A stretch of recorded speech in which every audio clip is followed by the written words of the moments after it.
નમસ્કાર, જય શ્રી કૃષ્ણ મિત્રો, ફરીથી સ્વાગત છે તમારું આપણી ચેનલમાં। આજની કહાની દરેક વ્યક્તિએ ખૂબ જ સમજવા લાયક છે। જે ખાડો ખોદે તે જ પડે તે કહેવતને સાચી સાબિત કરતી આજની કહાની નાના મોટા દરેક વ્યક્તિએ અચૂકથી સાંભળવી જોઈએ।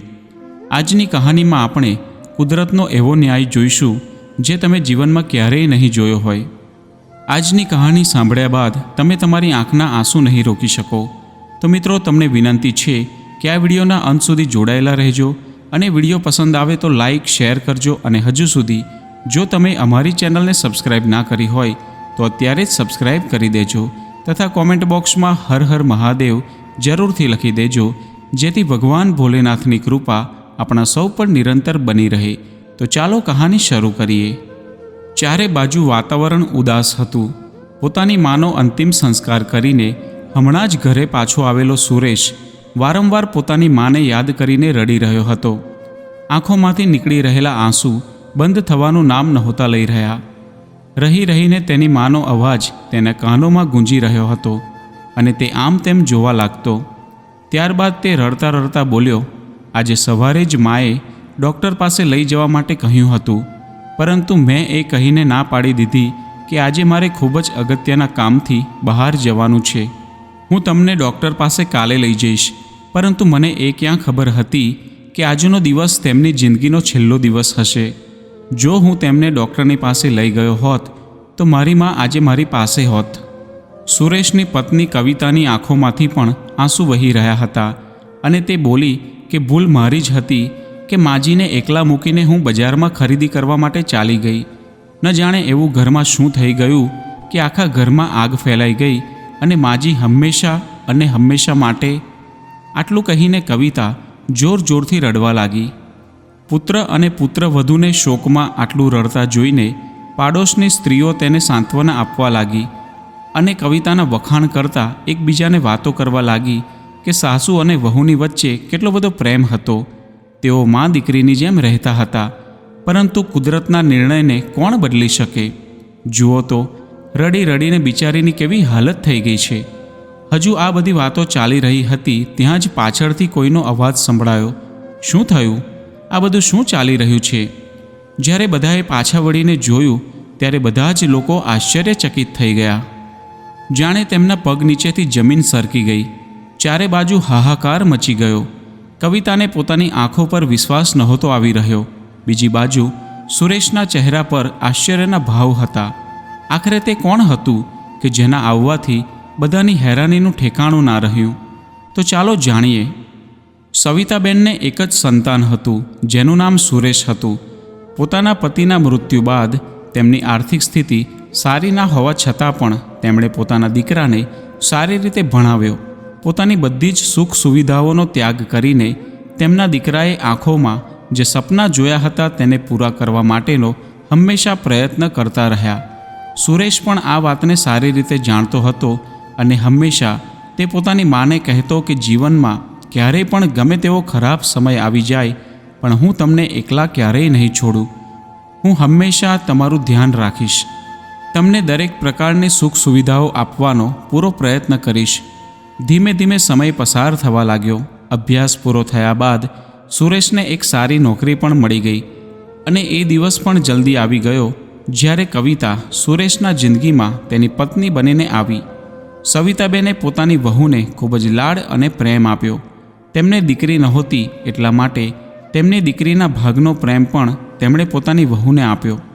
કવિતા પણ આ ઘરમાં આવીને ખૂબ જ ખુશ હતી, પરંતુ આવું ફક્ત થોડા દિવસો માટે જ ચાલ્યું, કેમ કે કવિતાને પોતાની મા સાથે ફોન પર વાતો કરવાનું ખૂબ જ ગમતું અને તેની બહેનપણીઓ સાથે પાર્ટી અને શોપિંગ પર જવાનું પસંદ હતું।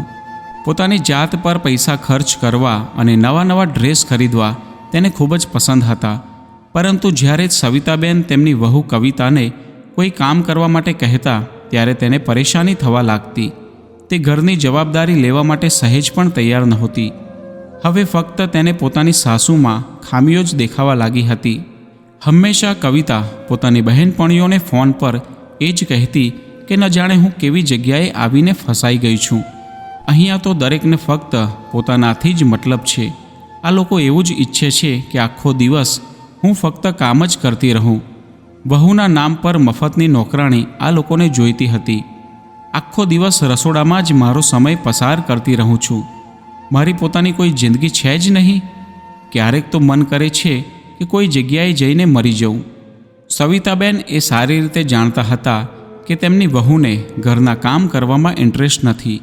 તેમની વહુને કોઈ વધારે પરેશાની ના થાય એટલા માટે ઘરના બધા જ કામ અને બીજી બધી જવાબદારી તે સારી રીતે સંભાળી લેતા હતા. વધતી જતી ઉંમરના કારણે હવે તેમને કામ કરવામાં મુશ્કેલી પડી રહી હતી. એટલા માટે કોઈક વાર તે પોતાની વહુને થોડી મદદ કરવા માટે કહેતા.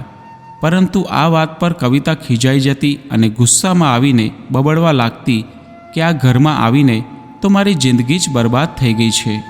પોતાની વહુના આ પ્રકારના વર્તનના કારણે પરેશાન થઈને સવિતાબેને તેને કોઈ પણ કામ કહેવાનું છોડી દીધું. ધીરે ધીરે સમય પસાર થવા લાગ્યો, પરંતુ કવિતાના વર્તનમાં કોઈ પણ પ્રકારનું પરિવર્તન આવ્યું નહીં. સુરેશ પણ પોતાની પત્નીના આવા વર્તનથી પરેશાન હતો, પરંતુ જ્યારે તે તેને સમજાવવાની કોશિશ કરતો ત્યારે કવિતા તેની સાથે ઝઘડો શરૂ કરી દેતી. એટલા માટે મજબૂર થઈને તેણે ઘરના કામ કરવા માટે એક કામવાળી બાઈને રાખી લીધી હતી, જેના કારણે ઘર ખર્ચનો વધારે ભાર સુરેશ પર પડવા લાગ્યો. હવે સુરેશ તેની પત્નીને ફાલતુ ખર્ચ માટે વધારે પૈસા નહોતો આપી શકતો. પરંતુ થોડા દિવસ પસાર થયા ત્યારે કવિતાએ ડાયમંડ નેકલેસ લેવા માટેની જીદ પકડી, પરંતુ સુરેશ તેને ટાળતો રહ્યો. પરેશાન થઈને કવિતાએ પોતાની માને ફોન કરીને આ બધી વાત જણાવી અને કહ્યું કે માં, જ્યારથી હું લગ્ન કરીને આ ઘરમાં આવી છું ત્યારથી હું પરેશાન થઈ ગઈ છું. ન જાણે કેવા ભિખારીઓના ઘરે હું આવી ગઈ છું. તમારા જમાઈથી તો મારી એક ડિમાન્ડ પણ પૂરી નથી થઈ શકતી. હવે મારાથી દરરોજ આવી રીતે મન મારીને નથી જીવી શકાતું. પોતાની દીકરીને આ રીતે પરેશાન જોઈને કવિતાની મા બોલી કે દીકરી, તારે આવી રીતે મન મારીને જીવવાની કોઈ જરૂર નથી. જ્યાં સુધી સુરેશ તારી વાત ન માને ત્યાં સુધી તું પોતાની જીદ પર અડેલી રહેજે. પોતાની માની આ વાત કવિતાના દિમાગમાં એકદમ સારી રીતે બેસી ગઈ. એક દિવસે જ્યારે સુરેશ ઓફિસેથી ઘરે પાછો આવ્યો ત્યારે તે ખૂબ જ થાકેલો હતો.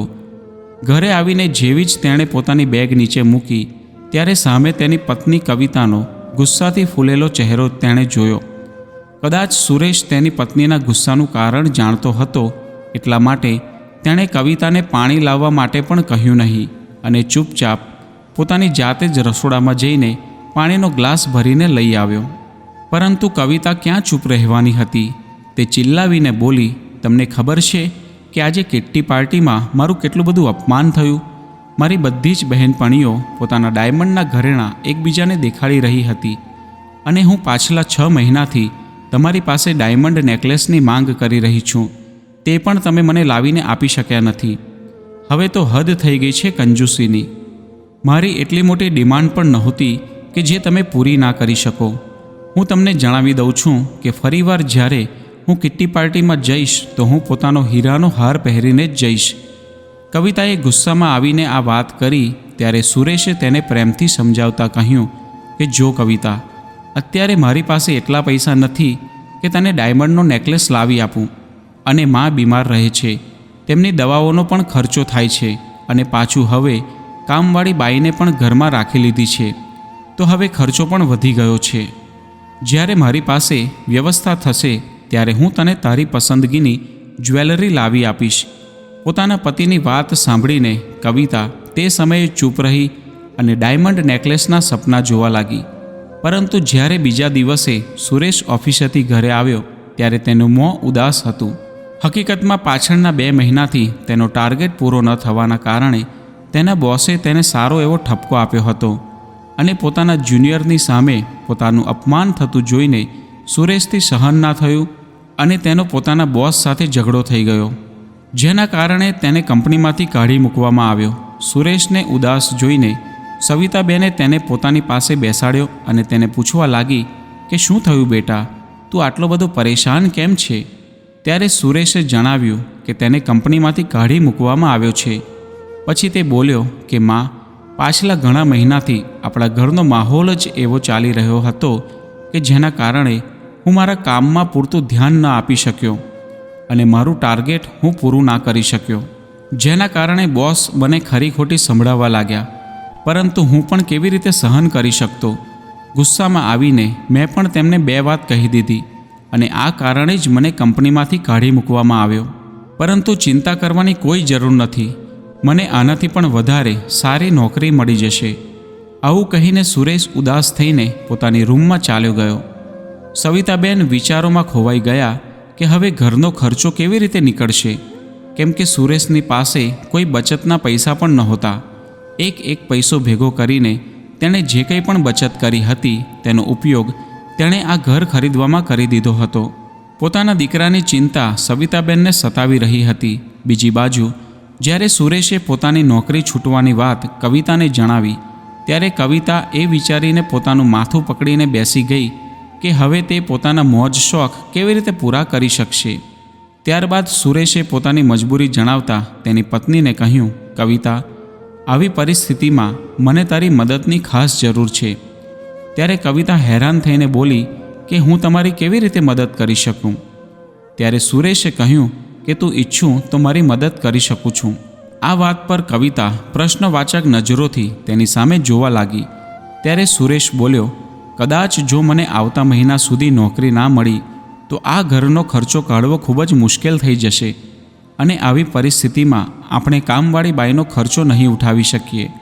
તો થોડા દિવસો માટે તું મા સાથે આ ઘરના બધા જ કામ સંભાળી લે, કેમ કે આ સમયે એક પૈસાની બચત કરવી આપણા માટે ખૂબ જ જરૂરી છે. સુરેશની વાત સાંભળીને કવિતા મોં ચડાવીને બોલી કે તમે તો જાણો જ છો કે મારાથી આ બધા કામ નહીં થઈ શકે. ઘણી મુશ્કેલીથી હું મારા પોતાના માટે થોડો સમય કાઢી શકું છું. ત્યારે સુરેશ બોલ્યો કે કવિતા, જ્યારે મને સારી નોકરી મળી જશે ત્યારે તું જે માગીશ તે હું તને લાવીને આપીશ. પ્લીઝ ફક્ત 2 મહિના માટે તું એડજસ્ટ કરી લે. સુરેશની આ વાત સાંભળીને કવિતા ઘરના બધા જ કામમાં પોતાની સાસુને મદદ કરવા માટે રાજી થઈ ગઈ.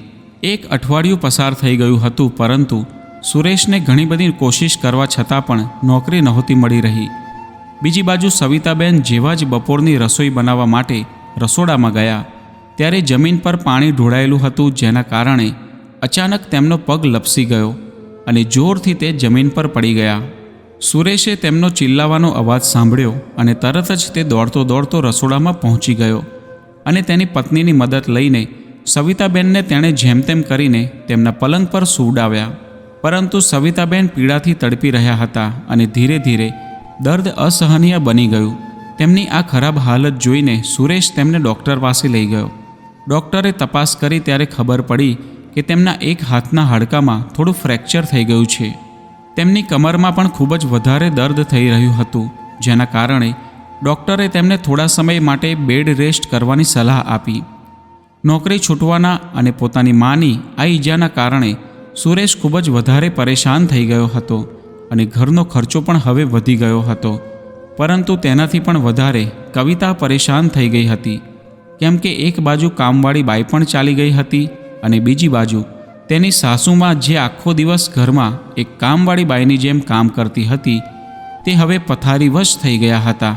હવે રસોઈ બનાવવી, ઘરની સાફ સફાઈ કરવી, વાસણ ઘસવા અને કપડાં ધોવા જેવા બધા જ કામોની જવાબદારી કવિતા પર આવી ગઈ હતી.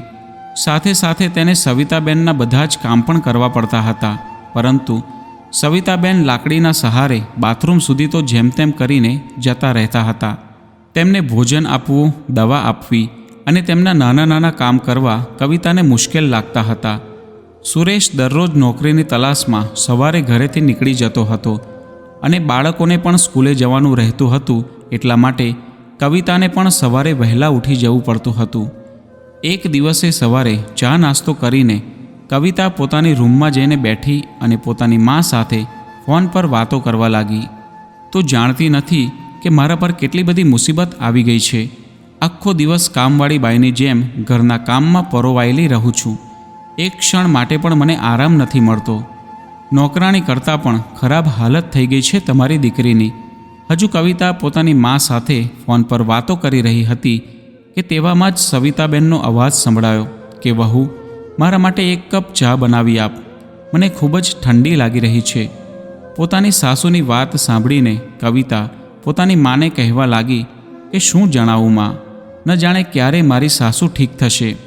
હવે તો આટલા બધા દિવસો થઈ ગયા હોવા છતાં પણ એ પથારીમાં પડી રહે છે. મને તો લાગે છે કે તેમને કોઈ પણ પ્રકારની ઈજા નથી થઈ. આ તો ફક્ત ઈજા થવાનું નાટક કરી રહ્યા છે. આખો દિવસ ઘરના કામ કરતાં કરતાં હું તો પાગલ જ થઈ જઈશ. અને બીજી બાજુ આ મહારાણી આખો દિવસ પથારીમાં આરામ કર્યા કરે છે. મા અને દીકરી વચ્ચે આ બધી વાતો થઈ રહી હતી કે ફરીથી સવિતાબેનનો અવાજ સંભળાયો. કવિતા વહુ, બાકીનું બધું કામ થઈ ગયું હોય તો મને ચાને નાસ્તો આપી દે, મને ખૂબ જ ભૂખ લાગી છે. સાસુનો અવાજ સાંભળીને કવિતા ફોન મૂકીને ગુસ્સામાં ઊભી થઈ ગઈ અને પગ પછાડતા તે રસોડામાં ચાલી ગઈ. ફટાફટ ચા બનાવીને સાથે 2 રોટલીઓ મૂકીને પોતાની સાસુની સામે ડીશ પટકીને તે બોલી, થોડીવાર માટે રાહ નહોતા જોઈ શકતા તમે? આખરે હું પણ માણસ છું.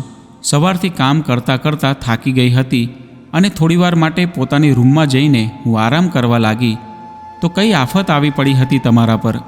પોતાની વહુની આ તીખી વાતો સાંભળીને સવિતાબેન પોતાની આંખમાં આંસુ સાથે બોલ્યા, વહુ, મને પણ વારંવાર તને હેરાન કરવી સારું નથી લાગતું, પરંતુ શું કરું? મજબૂરીના કારણે હું પથારીવશ છું. મારી હાલત આવી ના હોત તો હું ક્યારની ઊભી થઈ જાત. અને એમ પણ સુખ દુઃખ અને પરેશાનીમાં પરિવારના સભ્યો જ એકબીજાના કામમાં આવે છે ને. ત્યારે કવિતા બોલી કે જ્યારે બેઠા બેઠા બધું જ મળી રહ્યું છે તો ફાલતુમાં આ ભાષણ આપવાની ક્યાં જરૂર છે? થોડી વારમાં કવિતાના ફોનની રિંગ ફરીથી વાગી. ફરીથી તેની માનો ફોન આવ્યો હતો. દીકરી કવિતા, તારી હાલત જોઈને તો મને ખૂબ જ ચિંતા થઈ રહી છે. કેટલી બધી પરેશાની ભોગવવી પડી રહી છે મારી દીકરીને. ત્યારે કવિતા બોલી, શું કરું માં? એક બાજુ પૈસાની તંગી છે અને બીજી બાજુ આખો દિવસ હું આ મહારાણીના નખરા સહન કરતી રહું છું. સમજમાં નથી આવી રહ્યું કે કેવી રીતે હું મારી સાસુથી છુટકારો મેળવું. જો હું તેમને વૃદ્ધાશ્રમમાં મોકલવાની વાત કરીશ તો તમારા જમાઈ ક્યારેય પણ આ માટે રાજી નહીં થાય. તમે જ જણાવો કે હવે આ સમસ્યાનું શું સમાધાન હોઈ શકે? નિરાશા ભર્યા અવાજમાં કવિતાએ કહ્યું. ત્યારે તેની મા બોલી કે દીકરી, ચિંતા ના કરીશ, મારી પાસે આ સમસ્યાનું સમાધાન છે. પોતાની માની આ વાત સાંભળીને કવિતા ખૂબ જ ખુશ થઈ ગઈ અને પૂછવા લાગી કે એવો કયો ઉપાય છે, મને પણ જણાવો. ત્યારે તેની મા બોલી કે મારી પાસે એક ઉપાય છે જેનાથી તારી બધી જ મુશ્કેલીઓ દૂર થઈ જશે, જેનાથી એક જ તીરથી 2 નિશાન લાગશે. શું મતલબમાં? હું સમજી નહીં, કવિતાએ પૂછ્યું. ત્યારે તેની માએ કહ્યું કે દીકરી, જો તું પોતાની સાસુથી છુટકારો મેળવવા માંગે છે તો તેમને પોતાના રસ્તામાંથી હટાવી કેમ નથી દેતી? તારી બધી જ મુશ્કેલીઓ દૂર થઈ જશે. ના તારે રોજ રોજની આ પરેશાની વેઠવી પડશે અને ના તેમની દવાઓનો ખર્ચો પણ ઉઠાવવો પડશે. અને ઉપરથી સાસુમાના વીમાના પૈસા મળશે એ અલગ. પોતાની માની આ વાત સાંભળીને કવિતા બોલી કે શું માં, તમે કેવી વાત કરી રહ્યા છો? આ કેટલો બધો વાહિયાત આઈડિયા છે તમારો. હું કેવી રીતે મારી સાસુને મારા રસ્તામાંથી હટાવી શકું? આના પહેલાં કે તેની મા કંઈ બોલે, દરવાજા પર કુરિયરવાળાએ બેલ વગાડ્યો. ત્યારે કવિતાએ ફોન મૂકી દીધો અને કુરિયર લઈને ફરીથી તે પોતાના કામમાં વ્યસ્ત થઈ ગઈ. પરંતુ કામ કરતાં કરતાં તેને પોતાની માની કહેલી બધી વાતો યાદ આવી રહી હતી. કવિતા આખો દિવસ એ વિચારમાં ડૂબેલી રહી કે આખરે કેવી રીતે આ પ્રશ્નનું સમાધાન કરી શકાય. ત્યારબાદ તે પોતાની મા દ્વારા આપવામાં આવેલી સલાહ વિશે વિચારવા લાગી.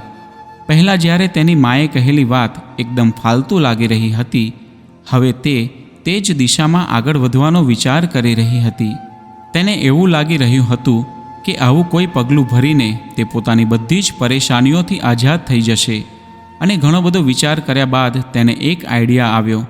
બીજા દિવસે સવાર પડી ત્યારે સવિતાબહેને તેમના દીકરાને કહ્યું કે દીકરા, આજે ડૉક્ટરને બતાવવા માટે જવાનું છે. ત્યારે સુરેશ બોલ્યો કે માં, આજે તો નહીં જઈ શકીએ. આજે મારું ઇન્ટરવ્યૂ છે અને મને લાગે છે કે આજે મારી વાત બની જશે અને મને નોકરી મળી જશે. હું તમને આવતીકાલે ડૉક્ટરને બતાવવા લઈ જઈશ. આવું કહીને સુરેશ પોતાની માના આશીર્વાદ લઈને ઇન્ટરવ્યૂ આપવા માટે ચાલ્યો ગયો. બધા લોકોના ગયા બાદ કવિતા પોતાના નાપાક ઈરાદાઓને પાર પાડવામાં લાગી ગઈ. રસોડામાં જઈને તેણે ગેસની બોટલનું રેગ્યુલેટર ખુલ્લું મૂકી દીધું અને જલ્દીથી પૈસા અને થેલો લઈને શાકભાજી લેવા માટે માર્કેટમાં જતી રહી. જતા સમયે તેણે ઘરની લાઇટો પણ બંધ કરી દીધી હતી. હવે સવિતાબેન ઘરે એકલા હતા.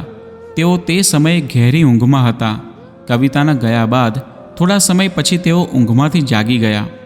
સવિતાબેને તેમની વહુ કવિતાને પાણી લાવવા માટે બૂમ પાડી, પરંતુ ના તો કવિતાનો જવાબ આવ્યો કે ના તે પાણી લઈને આવી. લગભગ 1 કલાક પસાર થયા બાદ રસોડામાં આગ લાગી ગઈ અને આખા ઘરમાં ધુમાડો ફેલાઈ ગયો. જ્યારે કવિતા બજારમાંથી પાછી આવી ત્યારે દૂરથી જ તેને પોતાના ઘરમાંથી ધુમાડો નીકળતો દેખાયો. ધુમાડાને જોઈને તે વિચારવા લાગી, આજે તો કિસ્મત મારા પર ખૂબ જ મહેરબાન થઈ ગઈ છે. આજે મારી બધી જ મુશ્કેલીઓ પોતાની જાતે જ ખતમ થઈ જશે. હવે મારે સાસુમાની રોજની ખટપટ પણ સાંભળવી નહીં પડે અને આખો દિવસભર કામ પણ નહીં કરવું પડે અને અલગથી મને વીમાના 10 લાખ રૂપિયા પણ મળી જશે. પરંતુ તેણે આ ખુશી પોતાના ચહેરા પર આવવા દીધી નહીં. પોતાના ઘર તરફ દોડતા દોડતા તેણે જોરથી ચિલ્લાવવાનું શરૂ કરી દીધું. થોડી જ વારમાં આસપાસના લોકો ભેગા થઈ ગયા અને કવિતા જોરથી રડવા લાગી અને તે એવો ઢોંગ કરવા લાગી કે જાણે તેને પોતાની સાસુની ખૂબ જ ચિંતા હોય.